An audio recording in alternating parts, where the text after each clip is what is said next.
All right, thanks, Sarah, and thanks everybody for joining. And I'm excited to talk about Split Rock Lighthouse and a little bit of its past and some connections to today, kind of like what it's like living on site and how there's connections to the past as well. So we're going to go through some of the history um, with the lighthouse.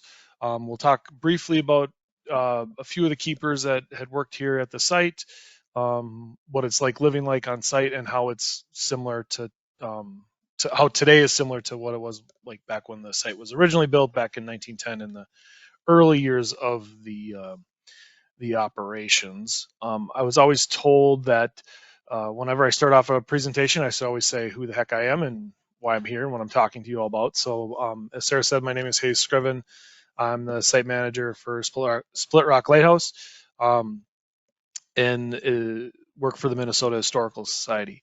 I started in this job on November 1st of 2019. I took over for longtime site manager Lee Radzak, who some of you may know or have read about. He was at the site for quite a long time, and basically what you see here today is kind of what he had helped create with a lot of other help as well. I've worked in history for 19 years, ever since I got out of college. Before I got up here, I was the executive director at the Northfield Historical Society in southern Minnesota. Moved up to the shore about 5 years ago and lived in Two Harbors. Had a job in Superior, Wisconsin at the Richard Bong Veterans Historical Center. Um, was there for a few years before the job here at Split Rock came open, and I got picked for it. In my spare time, I love paddling the Boundary Waters Canoe Area Wilderness, and then I recently started taking some landscape and astrophotography in my spare time to keep me sane when I'm not working here at the site, and it keeps me busy. Um, so we're going to start at the beginning here with Split Rock and why it was built. Why was the light station needed here? In November of 1905, there was a massive storm that had damaged or sunk 29 ships, and 30 men had lost their lives. It was a terrible, terrible storm here on the Great Lakes, um, and one that really did prompt a lot of changes, safety concerns, and everything. But the biggest one was the need to build a light station near the Split Rock River, because as the ships come around the Upper Peninsula, um, there was no way for them to see the light in Two Harbors or down in Duluth to help navigate them. And with the magnetic properties in the rocks, the compasses could vary anywhere from 5 to 15 degrees, and the shoreline along the coast is pretty dangerous. So the Ship Carriers Association got together and requested $75,000 to build the light station here, which was approved. The 1905 storm I mentioned was a pretty nasty one. For those of you that are in Duluth, you might recognize the photo on the right here. That is of the Mataafa after it had crashed into the North Pier lighthouse, or the North Pier. Ship basically had snapped in half, um, and the citizens of Duluth went out to watch the storm and the ship there, and for 3 days basically watched half the crew freeze to death because the life-saving station couldn't get out to rescue the crew members. It was a very sad story, and like I said, that was just part of the nastiness of that 1905 storm and how it caught the ships off guard. The other image here on the other side is of the Madeira, which had started striking Gold Rock Point, which is a half-mile south of where the light station currently sits. Um, this story has a better ending than the Mataafa, where Fred Benson, if you can kind of see in the painting, there's a man jumping across from the ship to the cliff face. Fred had jumped across, climbed to the top of the Gold Rock Point, and sent down a line and helped rescue 7 of the other 8 remaining crew members on the Madeira. The other crew member, the first mate, tried doing a similar thing, decided that he couldn't do it, and a rogue wave came and washed him into the lake, and they never found him. But the crew of the Madeira ended up surviving on Gold Rock, walking over to Little Two Harbors, and meeting with the fishermen there, and surviving until the Edna G tugboat out of Two Harbors came up and rescued them a few days later. So it had a different end to it, but still a dramatic piece. The Madeira ended up sinking and is still resting at the bottom of Gold Rock. But this storm, like I said, had caused massive damage, and part of the reason, main reason why um, the Ship Carriers Association got together to request a light station be put near Split Rock with a fog signal. So what they'd done after they got the appropriation in 1907, went out immediately to scout the locations for where the light station might be placed. They were told that it had to be within the vicinity of Split Rock River, so they were looking at a few points. One was Gold Rock Point, one was where the current light station is now, and that was originally called Stony Point, and then another one was Corundum Point, which is just another mile west of the light station where it currently sits. But that had already had a interest placed on it from 3M at the time, and so they decided to pick Stony Point because it was a nice abutment, very good visual lines. It sticks out far enough into the lake, and it met all the needs that they needed.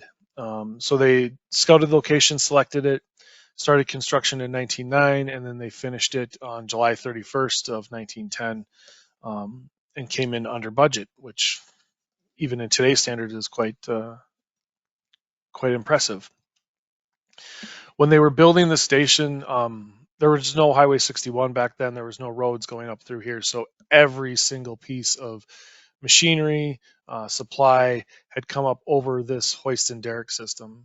And if you haven't been to the site lately or don't remember where this site is, we have a walking path. If you leave the visitor center and you go to the left towards the lake, there's the ruins of the hoist and derrick, which are there.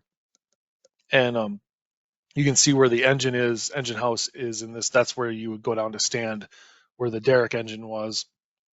And this is how everything came up. So all the men that were working there, the crew, all the supplies came up over this. The engine, in fact, that they used for the derrick system, they had to land that in the bay between Gold Rock and where the lighthouse currently is, and that pulled itself up the cliff, up the slope to where it sat until it was no longer needed.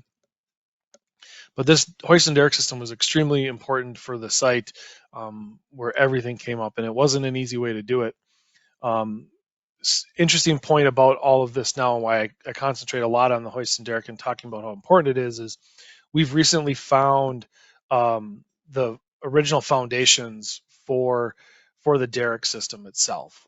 Something that we kind of knew where it was, but we have found where they cut into the rock and actually cemented over the foundations for these pieces and these cross beams that were going up on the site, and for the platform that you can see here in the image. This is something that we hadn't known before. We didn't know that these foundation pieces were still there. And the other piece, we'd been doing some archaeology earlier this summer, and you can see these bricks here in this photo. We believe that those bricks were there and they used them to build the station, the entire station, and it sat there for the entire span of while they were building the station. But in the test pits that they were digging over on the rock face, we were doing these tests and we were thinking that there's some moss on the rock, and we're like, this is only just going to go down 6 inches until we hit the north of site below. They dug down 5 feet into this crevice, into the rock, and we're pulling out these yellow bricks that were found and used to build the light station. And so we believe that we found these little caches of where they had kept these bricks along the site. So it's an exciting time for us. We're finding some of the original pieces, and we're doing a lot of active archaeology on the site. So it's kind of a fun thing to see happen, and hopefully we'll have more information on that as we move forward. Just for a little bit of scale here, this is one of the tender boats coming in, offloading the supplies. Here in the image, you can see 2 men standing on the edge of the cliff looking over, helping bring up the supplies. But that's how everybody came to the site, how they got up through there. Once again, it was an easy place to be. We have a letter from one of the daughters of Keeper Young, who had talked about her dad putting them in the bucket to go up the hoist and derrick system, and she promised that she would never do that again, as that was quite terrifying for quite a young child to do that to go see her dad. And so you just have to put that in context a little bit. But part of this is also talking about like how whenever I talk about the lighthouse and the construction of it, I always say that that is the most impressive part about all of this is how they built the light station, how they were able to do everything with such precision and very complicated building, and they did this all by bringing it up over this cliff face originally. You can see the construction itself site here is very complicated, lots of lumber, brick around. You can see lots of hoists or lots of derricks being used, crane systems. And we're finding, as we do the archaeology throughout the site as well, we're finding all these original tie-off spots that were drilled or blasted into the anorthosite rock as well. So if next time you visit, if you see one of these little circular holes in the rock face, it's from one of these derricks, and that they were using those for the supports for it. You can see the original tramway that was going into what we believe is the woodwork shop area where they were cutting boards. You can see some of the frames that they were using for the oil house and how they were early building the keepers' homes as well, and how they'd started with the the barns that they called them back then. And then there's also a water tower over there that they'd use to process water. Here's just another shot of the construction in 1909. You can see the foundation of the tower is there, the foundation of the fog signal. But what I keep coming back to is the scaffolding that they were using to help build the tower, to pull the supplies. You can see the inside of one of the dwellings here with the chimney going up and how it was being constructed. And then you can see the derrick in the background here with a pile of bricks, and then the oil house, and then the other engine house as well. So just kind of a crazy construction space, lots happening there, lots of moving parts back and forth, and just impressive on how they had built it all in time. They started in early May of 1909, went all the way through into December of 1909, when they had finished off the houses, sealed up the houses, the fog signals. The only thing really that they had not completed was the tower, and you can see it here. The skeleton of the tower is there. The basis for the light tower is there, and their plan was to finish that in the following spring. I just love this image. I try to share it every time I can. Just having these four guys up on top of the skeleton of the tower. Um, I can. I hate heights. I would never stand on anything like that myself, especially in the winter. Um, but I once again just shows the impressiveness of the station and how they were constructing it. This is in the spring of 1910. You can see that it's further along. The tower is about half built. You can also see the column in the center there, the really tiny piece. That's the weight column where the weights drop down for the light. You can see the hoist and derrick off on the one side, and then the three houses with the water tower there as well. Just kind of showing the progression and the scope of the light station.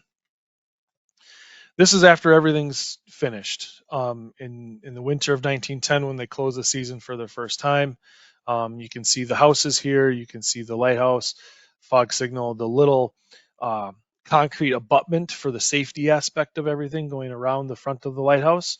And then what also is shown here, and we use this a lot on our social media pages, is talking about how they got water to the site. When they constructed the site, all three houses had running water and bathrooms, and this is in 1910. Pretty impressive for that time of year, or time of, in the scope of time. But they were able to do that because of this pipe here. Now, there's a few things that I like to point out to people that are from the southern states, and like ask them, what's Minnesota winter like? Is it cold? What happens to water when it's really cold out and it freezes? this system didn't work the best because it was above ground. The keepers constantly talked about how they would have to go through and fix the pipe system, repair it, go down to the lake to get water, even in the winter when they were living here because the system would freeze all the time. They had also had on each of the houses, there was a cistern that they'd put in the basement that would collect the rainwater, and then they would use that for gray water. They wouldn't use it necessarily for cooking or anything, but that was kind of to help offset this other pump system that wouldn't work. And so if you come to the site today and you're walking up from the shore, you can still see the remains of this piping system here. There's a couple pipes along the way. There's also concrete piers that they'd use to hold the pipes in place. And then when you were down along the shore, if there's a white building down there that has an old water pump in it, and that was the pump that they used to push the water up to the station as well. I'd said that earlier that the site had come in under budget during the construction phase. Well, what they did with the extra money is they built this tramway system that started on the other side of the light station, on the opposite side of where the hoist and derrick was. And they used the tram now, where they built a dock out for the tender boats to come and drop the supplies off. And then they would hoist the materials onto the tram system. And then there was a motor you can kind of see at the top of this image here that would pull that trail car all the way up to the top. There was a turnstile, they would turn it, and then the keepers would then push the supplies to the site, the remaining half mile, quarter mile to the site, and offload in the houses or at the oil house, whatever they were needing there. But you can see here, it's once again, it's quite an effort to build this. Next time you're here, if you go down to the lake, you can still see the remains of this system there. And one of the construction projects that we're working on now is looking at stabilizing these ruins here, so we can help better tell the story of the tramway. I love this image just because it shows kind of the scale of the tram going down, and then the original boathouse that was here at the site. That boathouse didn't get used very long. The dock there also that they put out didn't get used very long, as we're all aware of how nasty the waves can get on the lake. The keepers had constantly talked about how they would have to rebuild the crib system, they would have to rebuild the dock. It just wasn't a viable option for too long, but they did use it for quite a while. They had finished this in 1916 all the way until the 30s, when they were given a vehicle to actually go to town and get the supplies that they needed. It wasn't easy at those times because the road wasn't there yet. The mode of transportation was very difficult, and it was a pretty isolated site in those early years, and that's why a lot of times the families didn't come and stay with the keeper all the time, but they did still come and spend quite a bit of time on the site. Speaking of keepers, our first head keeper was Orrin Pete Young, who had started in 1910. The Lighthouse Service knew when they were opening the station that they wanted a seasoned veteran, they called him, to be the first keeper for the light station. And he was. He had spent some time in the UP, had a lot of background in the Lighthouse Service. And you can just look at this photo and he just screams I'm a lighthouse keeper, with the amazing mustache and the attitude that he has going here. So he was a great fit for it. And one of the sad examples that we like to share about how seasoned he was and the tips and tricks that he had, when the first two assistants arrived at the light station, they had a skiff that they would take to Two Harbors or Beaver Bay to get mail and supplies. He had always told them to never tie down the sail on the boat because the lake could come up and tip it over and cause issues. Well, he had told this to the two assistants. They had left to go to Two Harbors to get the mail, and they're gone for 8 hours, and they're supposed to be back earlier than that. He ended up tending the light by himself that night, and then left the next morning to go search for them. He walked about 3 miles down towards kind of the Split Rock River area is now, and he saw the skiff had overturned. And when he had turned the boat back over, uh, they had tied off the sail, and that had caused the keepers to fall overboard and drowned, and they had never found them. And that was really the only two deaths that occurred here or within the station. But just once again, kind of just showing how dangerous the site was at the time, and life was here at the station, but also how seasoned he was in knowing like not to do that. He had served for quite a few years here at the light station from 1910 to 1928 when he had mandatory retire. Right after that, Franklin Colville was promoted. He was the first assistant here at Split Rock for many years, and he had served from 1928 to 1944. Long serving keeper here, raised a family here at the site, very committed. Lots of great stories with him. Um, and then he crossed over with the Coast Guard era as well. But Frank has a great long lineage here. I jump ahead a few years here just to jump into 1966 to 69 with Mike Roberts, who was one of the last Coast Guardsmen here to serve at Split Rock, and he had helped decommission the light station in 1969. Mike's still alive with his wife down in St. Cloud. We conducted an oral history with him 2 years ago now, and he goes into great detail about talking about the decommissioning of the light station and how little notice he was given. He was given like basically a month, and the Coast Guard said, "We're shutting it down at the end of the year." And so he was tasked to close it up, and then he was transferred up to Grand Marais, where then he had to come back down with that unit and close out the station and board it up before it was given over to the state of Minnesota. Mike also talks about in his oral history, because he was here when this happened, one of his the other Coast Guardsmen that was stationed here with him. If you notice on the site today, everything is supposed to be in threes for the houses and the barns, but we only have two of the storage barns here. One of them had burned down during Mike's tenure here. It was literally 6 months before the station was going to be decommissioned. The other man that was here with him uh, it was in the wintertime, and he had gotten a brand new car, and he was going to clean it in the winter. So he went into the garage at the time, the storage barn, had lit a kerosene heater. And for those of you that would remember how those worked, is you'd have to use like something to light it, and it had oil, and if too much oil was going out, it would drip into the bottom of the pan. Well, he threw in this piece of paper. It didn't catch the pilot light. So he had gone into the house not realizing that the oil had been building up at the bottom of the heater.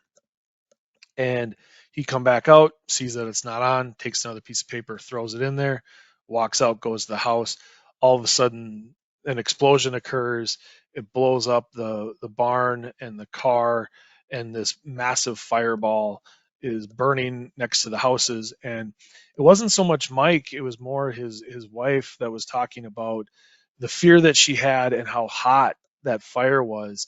It was melting the shingles on the roof of the houses that were next to it. And it took a good amount of time before the fire department at Silver Bay could come in and put it out. But the fire had burned so hot that it actually melted the car down. You couldn't see much was of left of the car. But one of those sad stories here at the site, and why we only have two of the storage barns here as well. So the lighthouse is decommissioned in 1969. It is turned over to the state of Minnesota shortly after that, and it is set up to be a state park with the DNR. And then in 1976, a law changes where some certain properties within the DNR are transferred over to the Minnesota Historical Society, and then we have been managing the property ever since as a visitor center and open air museum. In all, there were 35 keepers and their families that called Split Rock home in its 59 years of service. There's tons of photos like this of these family members just enjoying life on site, trying to make the best that they could of where they're living.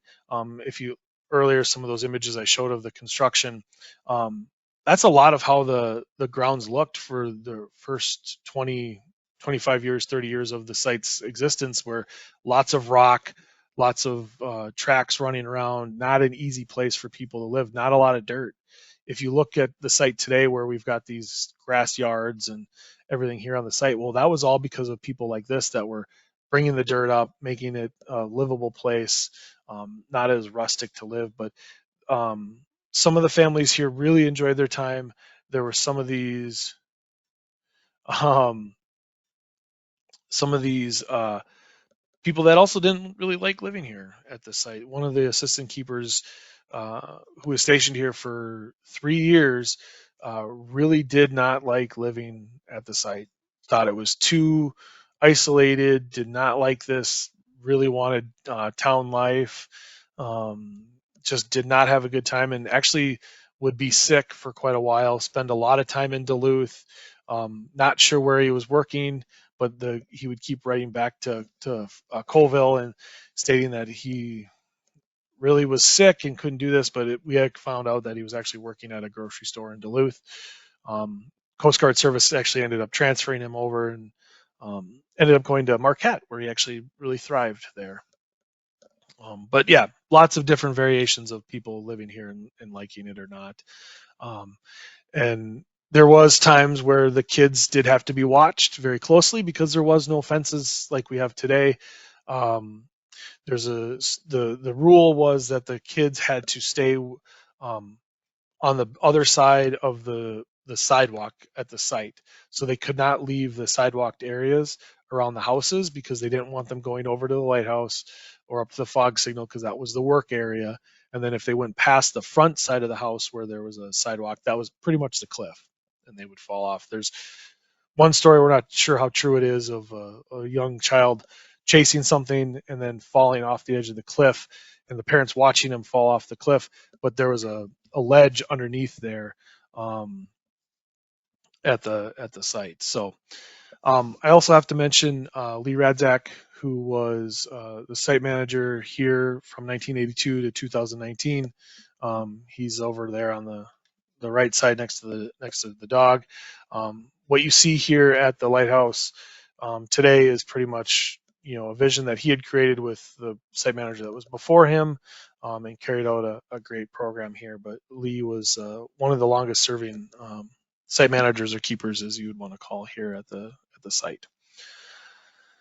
So, what was life like at site back then, and how it kind of relates today? One of the challenges I was asked to present here was how living on site today is similar to back then. And so I kind of came up with these themes here of being isolated, wildlife, storms, weather, and family, and what it means here at the site. So, like I mentioned earlier, life on the site was extremely isolated back then.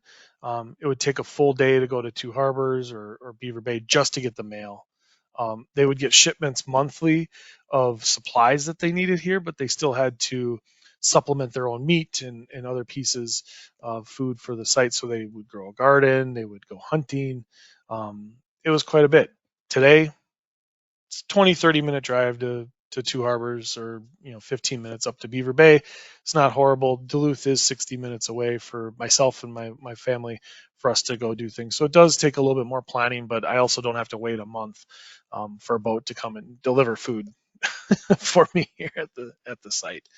Um, One of the things that I wanted to highlight here was from a letter from Marilyn Brookings about her dad Frank, when they were living on site, that the rule was that the keepers couldn't be away from the site for more than 6 hours at a time, and this was even still challenging when they were given a vehicle to go to town, and because he marks in here, or she marks in here, that uh, her mom wouldn't let her dad drive more than 15 miles an hour on the road with the truck, with the new technology and stuff. Still probably was scary kind of a thing, but it still took them a while to go to town. and it was very isolating. And I mentioned the other story about the assistant keepers, Sexton and Gill, who had drowned trying to get their supplies, but it was very difficult. So that aspect of being difficult to get supplies and being isolated isn't so much of an issue today for that end of it, but there are some comparisons a little bit there. One of the other pieces is wildlife here at the site. We're surrounded by a great state park here. We're in northern Minnesota on the North Shore, and there's wildlife all over the place. And one of the pieces that I came across in researching the early site's history is there was a lot of bobcats here around the area.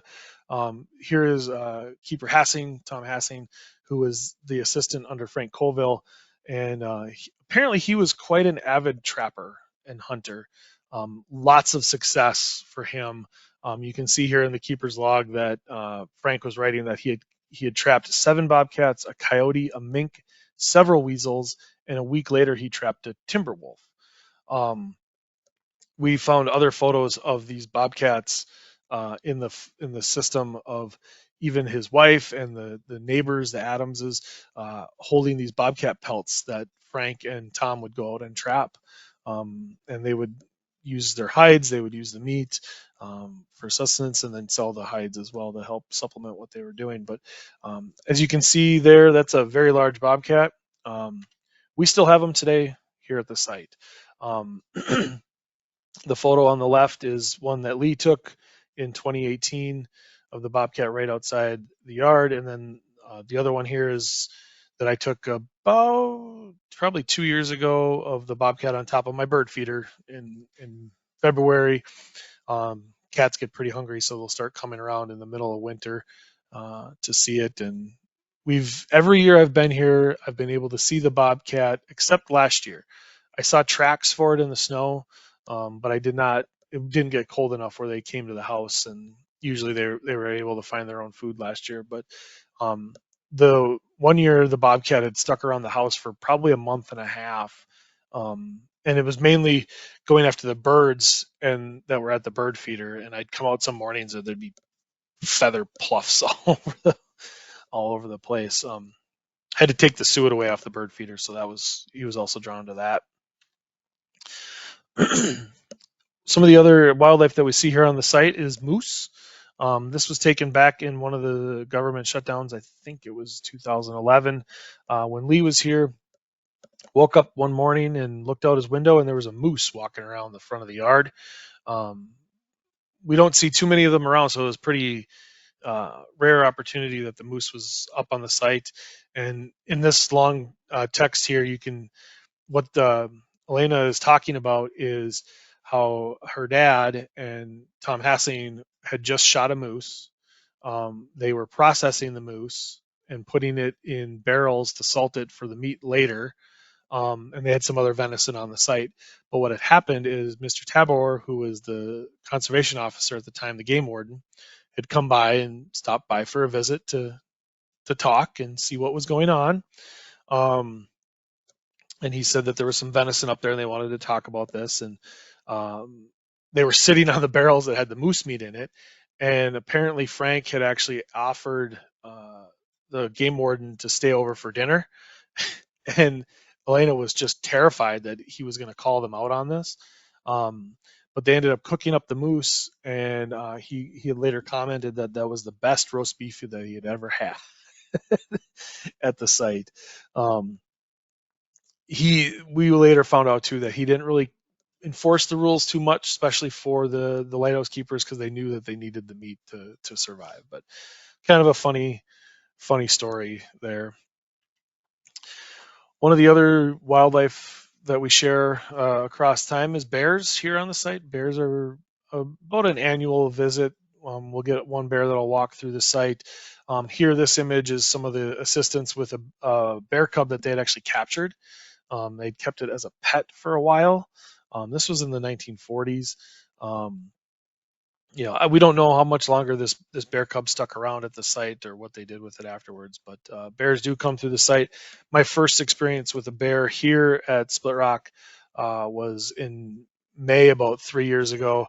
I was going down to take photos of the lighthouse in the evening, and I was walking out of the house. I turn around the corner and I see these blue eyes, blue and white eyes, just staring at me. And in the pitch black, that's all I see. And they start swaying back and forth, and I was like, "Oh no, must be a bear." And the bear was walking closer to me, and I was trying to scare it off, and it wouldn't do anything. So I finally found something and I hucked it at it, and it turned around and ran and tried to climb over the fence and was climbing up over the fence, and all of a sudden I heard this shh, and it fell backwards and got back up over and ran over the fence. And um, the next morning I come back out and I look at the concrete pier that he was trying to climb over, and he had big scratches on top of the fence, but they're still around. That was the closest I'd ever had with a bear here at the site, but we've had them walk through the site and leave some nice surprises on our walking path for visitors. So they're around quite a bit. This one didn't really connect in with so much with the past, but we've had wild turkeys here lately on site. This was taken a few years ago, right in front of our visitor center. Um, as the turkeys population is expanding, they're more and more frequent here on the shore.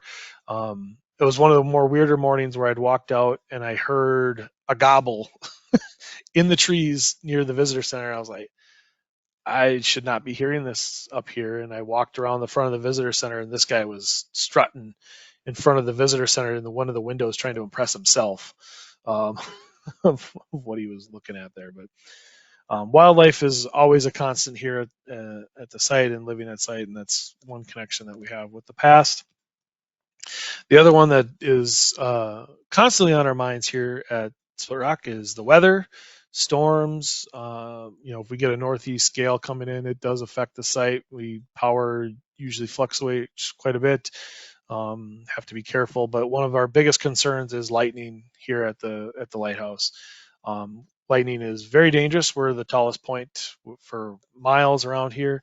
The photo on the left is one that I took a few years ago, and then the other one is earlier on, where their lightning struck over the lake, and it's pretty impressive when they took that back in the day. But we've got a story here of when Beulah, one of Frank's daughters, was talking about a lightning strike that had hit the tower and blew off a chunk of the tower, and then the lightning had traveled through the water pipes into the phone system, had gone through the water pipes and basically was shooting these little fireballs out everywhere. Um, One of the other stories from the Adams who live next door were talking about the same storm, and they're saying how people don't ever believe that lightning can produce little fireballs, but it does happen. Um, and I'll talk about that in a minute, but the lightning strikes that they had at the site were very terrifying for them. Um, and just I can't imagine back then what it would be like to have that. We here on site had a lightning strike 2 years ago. Hit one of the trees in our parking lot, and had jumped to the light post in the parking lot, traveled through that power line, got into the visitor center, fried a bunch of our electronics throughout the site, got into the older phone system that we had that we used as an intercom, traveled all the way through there, up through the lighthouse, um, through our houses, and I was at home with my daughter when it happened, and the light bulb in our house in our kitchen had got so bright and then popped, and the lightning kept going up into our maintenance garage where one of our maintenance guys was sitting in there, and you can see this internet cord, a fireball shot out of that.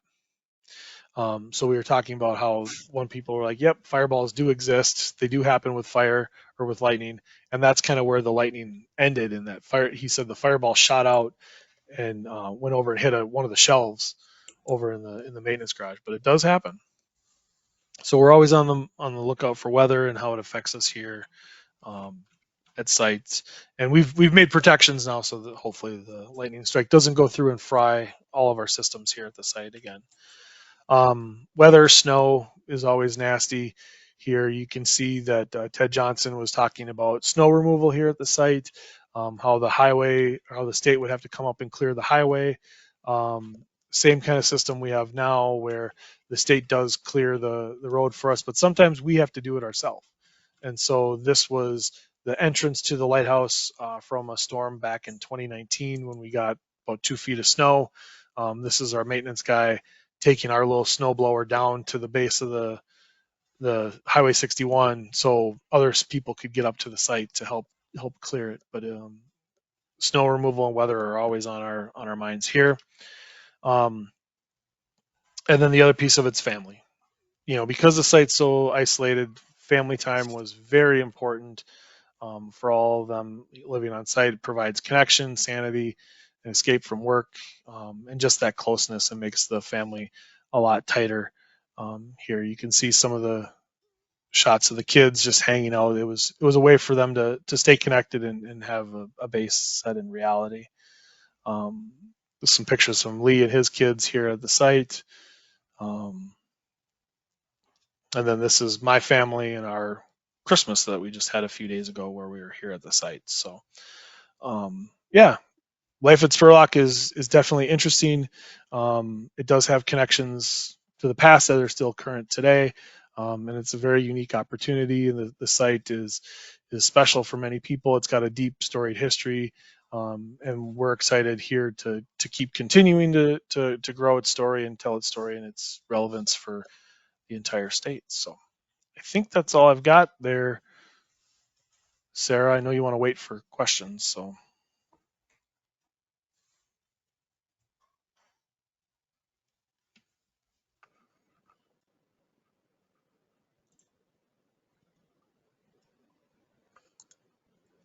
Thanks, Hayes.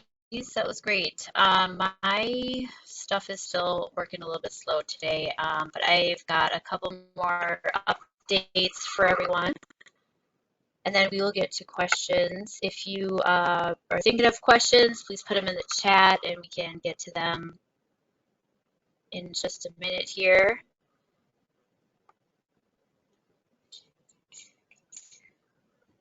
Yes.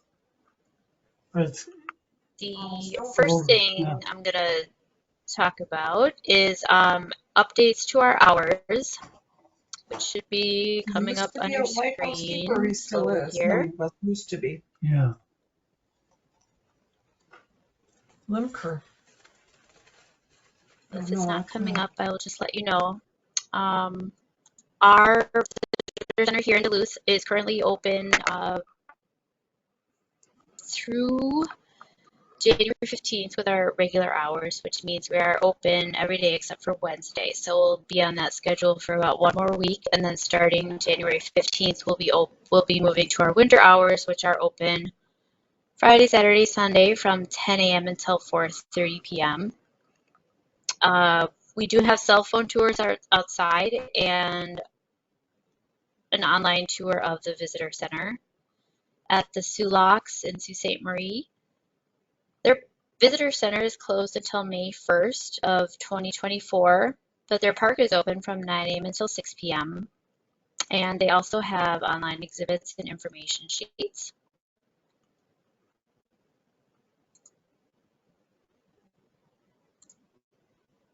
And just a reminder too, for next month on February 1st at 11:30 a.m. Central or 12:30 p.m. Eastern, the talent acquisition specialist for Interlake Steamship Company, Ron Wilson, will be talking about opportunities currently available on the Great Lakes and about his own experiences as an able-bodied seaman.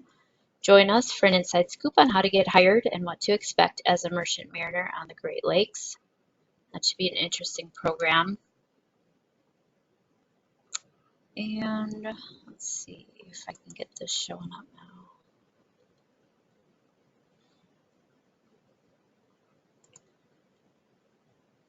All right, I don't know if I'm gonna try to do that, but we can move directly to questions. Person asked previously, where is there a place that people can find more pictures of the families who lived at Split Rock? I saw that you had some pictures from Minnesota Historical Society. hmm Yeah, so the Minnesota Historical Society has a collection down in St. Paul, but you could also make a request online to see them there. We have photos here at the site, so if you're just looking to see more photos, you could maybe call ahead of time, and we could work with you on a research type request for that. Otherwise, we do have photos in our brand new exhibit that just opened this last May, of more family life, what it's like here on site, so you could see more of it that way. Otherwise, I see they put in the chat there the link to our website that could get you directed into the other Minnesota Historical Society collections as well. Awesome, thank you. How do your children and I guess your whole family like living at the site? It's great. It's a lovely time. We're surrounded by a state park, so there's ample outdoor opportunities for us. My kids like living here and kind of doing something a little bit different. My son still jokes that some of the kids don't quite understand, like his friends still don't quite understand that we live at Split Rock, and when that's brought up, they're kind of amazed that people do live there. But I think they're starting to understand what it means to live here, and all the fun that we can have with it too, and how we're adding to the site's history in a way as well. So no, it's a great opportunity. Nice. Another question, is there still a light and fog signal operating at the site? So all of the pieces for the light are still intact. The light still works. It could function on a regular basis if we wanted it to, but it is not an active aid to navigation. So we don't use it in that sense. We do turn the light on for special occasions. There's 3 times a year that we operate the light. We have a community event that we do in May, that is open to the public for free. Anybody can come and see it then. We also have a time where we commemorate the anniversary of the lighthouse, in July. At the end of July, we'll turn the light on, and then for the to remember the crew of the Fitzgerald, we turn it on November 10th. So that still works. But I always kind of joke with people of like, well, you still could run it all the time, couldn't you? And I said, yeah, but I'd have to get up every 2 hours and go crank the weights, and I don't have the capacity to do that every 2 hours, to wind 200 pounds of weights up to the top to keep the light going. As for the fog signals engines were taken out when they were decommissioned in the mid 60s.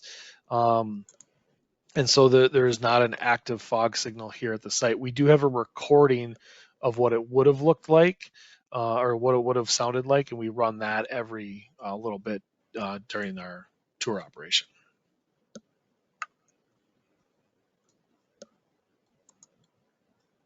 Nice.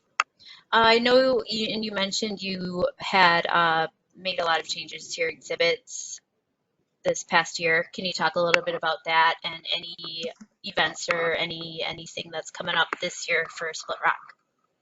Yeah, so if you haven't visited the site recently, we upgraded our our exhibit gallery this last year and opened it in May. In the new exhibit, we talk about people's connection to water and how the lighthouse is a result of us trying to work with Lake Superior and the to control water or utilize it in a different way. But it also focuses on living at the site and the personal stories of people that lived and worked here at the site. One of the key pieces of the new exhibit is our brand new replica Fresnel lens, which is the same size and scale of the one that is at the top of the tower. So if anything were to ever happen, we could replace it if we had to. But having the full scale replica Fresnel lens in the gallery provides anyone access to see the lens like that.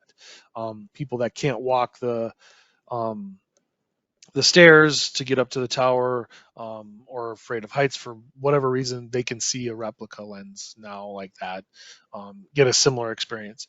The other key piece that we've added into that exhibit is expanded upon the story of the Madeira and how important it is there. and we have the ship's wheel from the Madeira on display now in the lighthouse or in the gallery, and it's impressive to have those two pieces for guests to learn more about the storm and then more about how a lens works that way. But we've got other artifacts that hadn't been on display before too, where once again tying into more of kind of this personal side of the lighthouse history and what it was like to live and work here.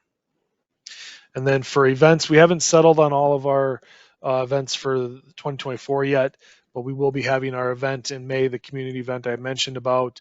We'll have some event in July to celebrate the anniversary of the light being turned on for the first time, and then we'll have our Edmund Fitzgerald event again on November 10th. So those are kind of the big three that we have. And we got a few other smaller ones that people, if they want, they can check out our website or our social channels for that. All right. A couple more questions came in. Was the lighthouse and fog signal replaced with other equipment? I presume the area is still dangerous for navigation. So it wasn't. They'd upgraded the lighthouse.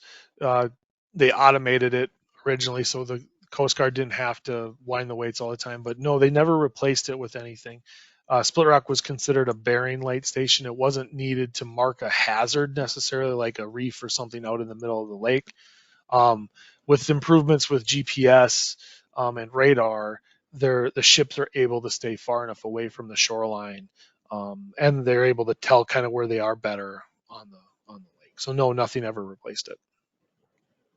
Okay. And what is the purpose of the weights? So think of the lighthouse as a big grandfather clock, and the top of the light as the hands that go around. And so basically you wind up this 200-pound weight up to the top of the base of the lens room, and then the weights drop back down. That then starts turning the gears, which will then turn the lens at the top. That was the purpose of that. Okay. Has there ever been consideration to produce an annual Christmas card featuring the lighthouse? I think a few other people have done that. We haven't produced one in particular, but I've seen a lot of Christmas cards with the lighthouse on it, and I'll pass it off to my store manager to say, hey, there was a request for this. Maybe we can make something happen. Nice. And what size is the lens? It's a third order lens, so it's kind of in the middle of Fresnel lenses. Ours is a little odd that it has an extra row of prisms that go around it. If you were to look at a typical third order uh, lens, they have I think it's 12 rows of prisms that go around. Ours has 13, and we're not sure why. We think that we know when they were building the lighthouse, or the original plans actually called for a first order up there, but then they had significantly scaled it down to a third, I think, after they kind of did the math and figured out what they needed to actually have.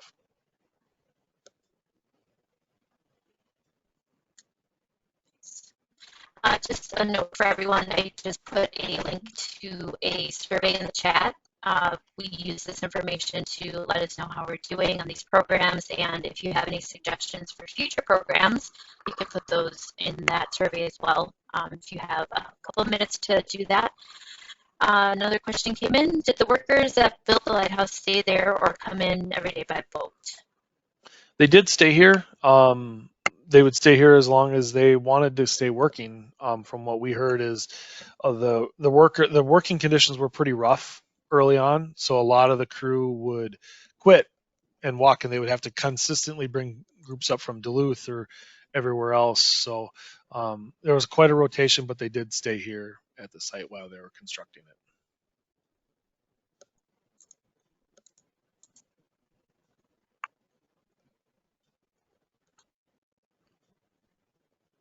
All right.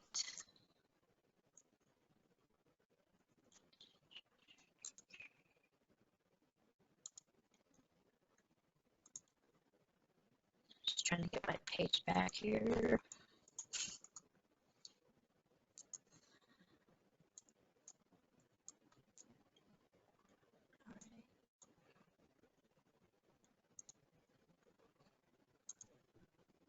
Michelle, I don't know if you can tell if there are any additional questions, or Hayes, I don't know if you could see the chat. Yeah, it looks like somebody else had asked what they should know about if they're trying to plan a trip here. What I would suggest is that you visit our website and see what is being offered at the site and what our hours are. We do run in our main season, which starts in May. We're open from 10 until 6. And then in the other times, we're open 10 to 4. But make sure you're paying attention to the hours and what's being offered. We're looking at having a few different offerings um, with our main program this coming year, but it is a self-guided experience. We're looking at adding a few guided experiences as well to the site. But I would just say visit the website or check social media for the most up-to-date hours and what we are offering. If people are interested in visiting when there's not so many guests on site, because we do have on a very busy day, we can have upwards of 1,800 people here. If you don't want to have 1,800 people here with you, we offer a tour before we open in the mornings. So it's very good tour. You know, it's only you and 10 other people, so it's a great time. So if people are interested in that, check out the website for how to do that.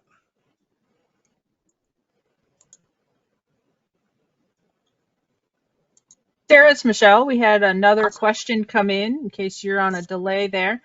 Can the light itself be described in a number of watts? How would you kind of equate that to light bulbs we're familiar with? Yeah, so right now the light bulb that we use is 1,000 watt bulb.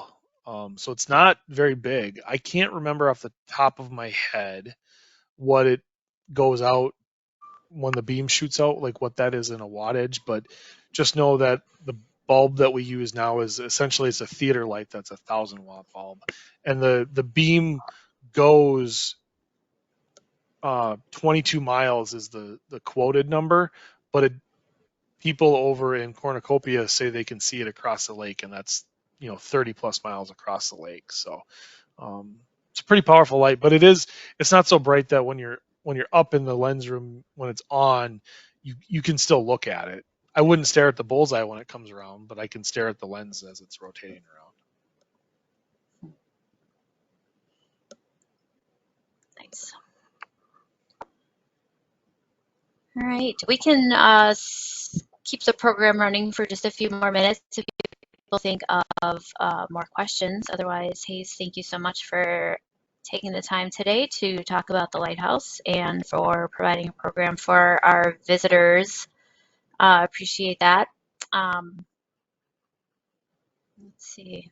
Yeah, we can just hang out for a minute or two and see if there's any further questions, and we'll end the program.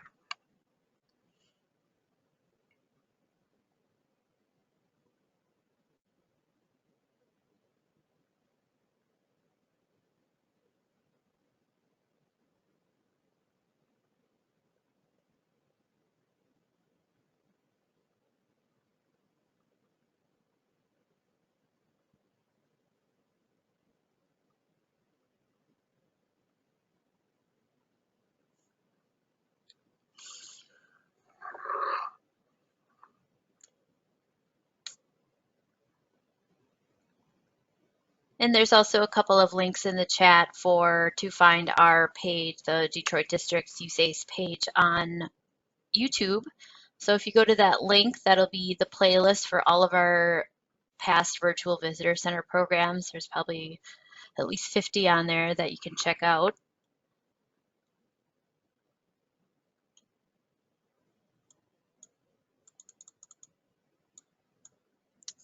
All right. I think that will do for us today. Again, thank you, Hayes, for the program today, and thank you, everyone, for joining us today. I hope you learned something, and please join us again next month for the program about the Interlake or Merchant Mariner jobs on the Great Lakes. Thanks, everyone. We're going to close the program now.